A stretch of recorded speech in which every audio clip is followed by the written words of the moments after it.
Ahoj, dnes by som ti veľmi rada pomohla vybrať naozaj kvalitný esenciálny olej do tvojej rodiny.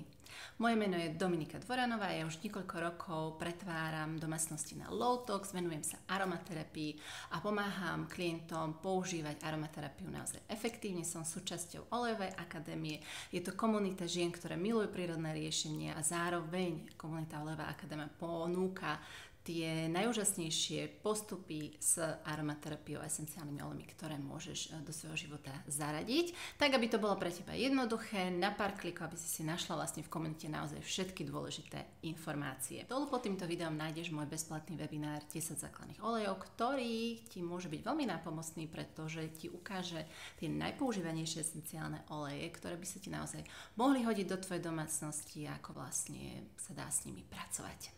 Môžeme mať pocit, že vybrať esenciálny olej je veľmi jednoduché, ale práve naopak.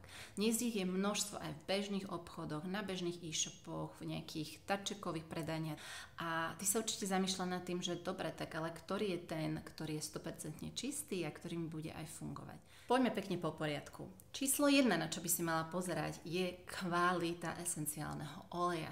Naozaj dnes nestačí, ak si kúpiš olej, ktorý má na tej fľaštičke napísané 100% prírodný esenciálny olej.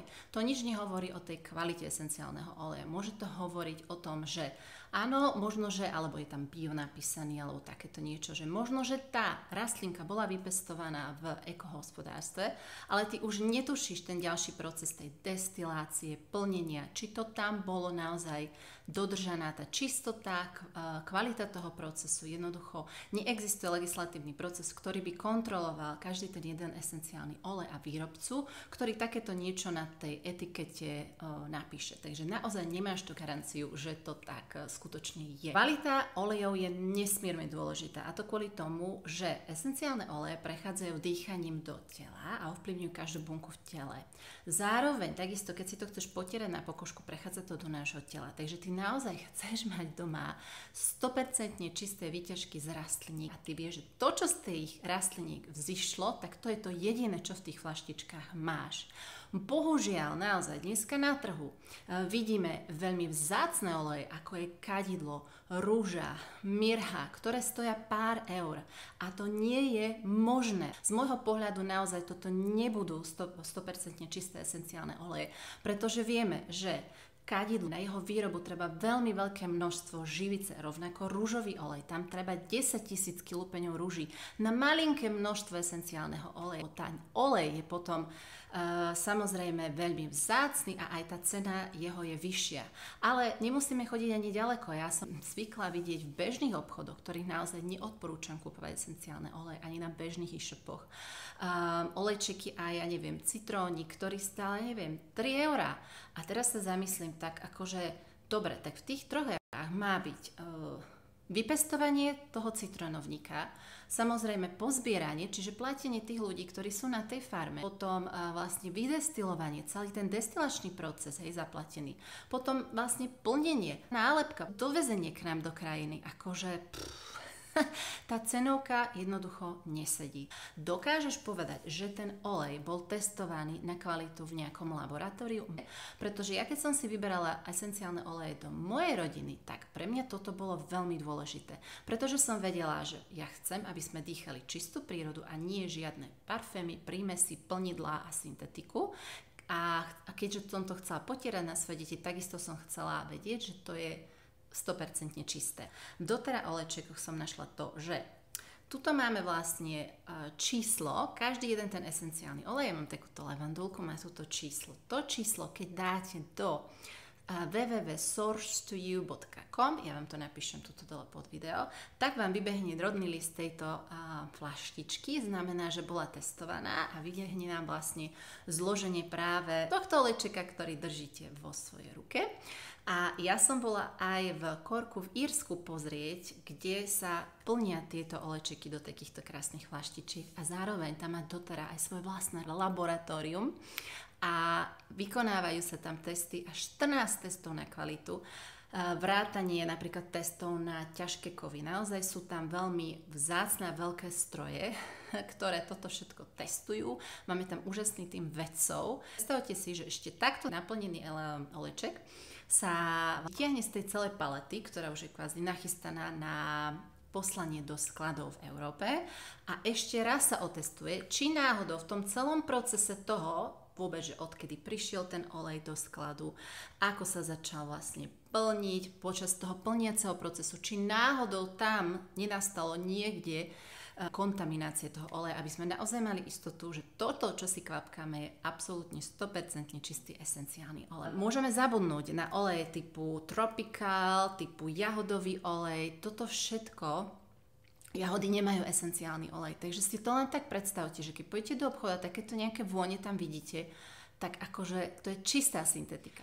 Po druhé sa určite pozeraj na pôvod esenciálnych olejov, to znamená, kde boli vypestované, pretože esenciálny olej bude najkvalitnejší iba vtedy, ak je vypestovaný v tej krajine, kde prirodzene tá rastlinka rastie. Samozrejme, tam má tie najlepšie podmienky na rast, ako napríklad také Helichrysum v Albánsku alebo levandulka vo Francúzsku či v Bulharsku bude mať iné chemické zloženie a bude inak ten esenciálny olej kvalitný, ako keď ho vyrobíme tuto niekde za rohom, napríklad, hej. Takže preto vlastne ja pozerám naozaj na to, odkiaľ ten esenciálny olej prišiel a musím povedať, že v dotare máme 45 krajín, odkiaľ esenciálne oleje pochádzajú. Takže tretia vec je, možno sa pozrieť na ten proces, ktorý je na druhej strane flaštičky. Vieme niečo o ňom, poznáme naozaj, ako sa správali tí ľudia, ktorí získavali esenciálne oleje k farmárom, ktorí sa starali o tieto oleje.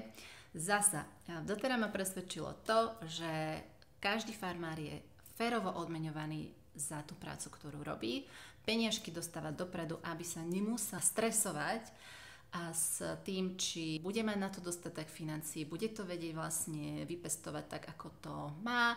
Naozaj doteraz má úzkú spoluprácu s miestnymi farmármi a v tých miestach po celom svete má svojich ľudí, ktorí vlastne sú v priamom kontakte s farmárom, čiže preskakuje sa nejaký broker, medzi ktorý napríklad môže vstupovať medzi tento proces, takže farmári vlastne toto sa odbúra a farmári sú naozaj férovo a dopredu odmeňovaní.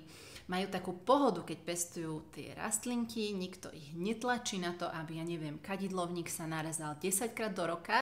Pritom sa má naozaj rezať iba oveľa menej krát do roka, že vlastne ten farmár s takou dobrou energiou a bez stresu dokáže vlastne tie rastlinky vypestovať. A už len toto, aká energia vlastne do nich ide, aká sa nám potom vráti v podobe esenciálneho oleja, je úžasné.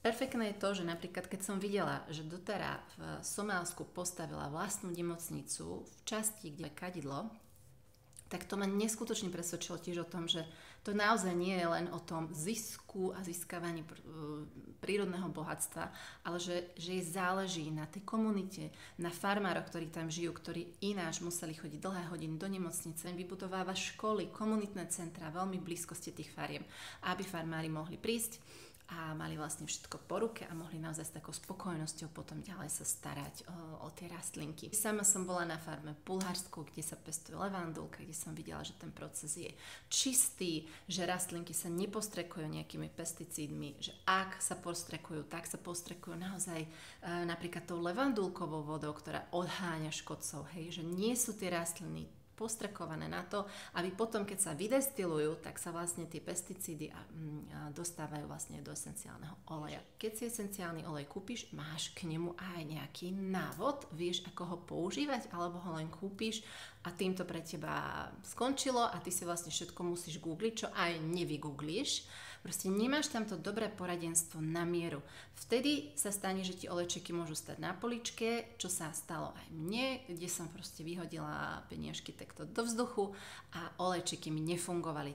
Tomuto takisto potrebuješ vedieť, ako to správne nariadiť podľa veku detí, podľa seba, aké postupy používať, ako jedno s druhým vrstviť, keď mám nejakú ťažkosť, ktorý olej je na čo. Nestačí to dávať iba do difuzera, tam je oveľa väčší priestor na to, aby si to využila, takže naozaj pozeraj na to, či máš k olejčekom aj poradenstvo. Takisto pozeraj na to, či môžeš mať z toho, že si kúpiš takéto olejčeky, možno aj nejaké výhody. Koľkokrát sa mi stane, že takto si to kupujete po jednom, alebo od kamarátky, ktorá vám nedá ani poriadne informácie, alebo si to proste nájdete a vygooglite si to len tak niekde po jednom. Vtedy tá cena býva oveľa vyššia platia a ty strácaš rôzne výhody, ako je napríklad vstup možno, že do nejakej komunity, informačnej skupiny, mať napríklad svojho osobného poradcu, ktorý ti vie poradiť na mieru, ako olejčeky používať. Strácaš možno výhody toho, aby si to mala za výhodnejšiu cenu, aby si k tomu mala možno nejaké darčeky. Takže ja ti odporúčam naozaj zobrať si to tak, aby si mala svoj vlastný účet, aby si zbierala svoje body, svoje výhody, svoje produkty zadarmo, keď chceš. Keď nechceš, objednávaš si, ako ty budeš chcieť podľa tvojich potrieb, nikto ťa nedrží gulou, že musíš to robiť každý mesiac, ale vytvor si to svoje vlastné konto a nekupuj to po jednom. To je taká moja naozaj rada.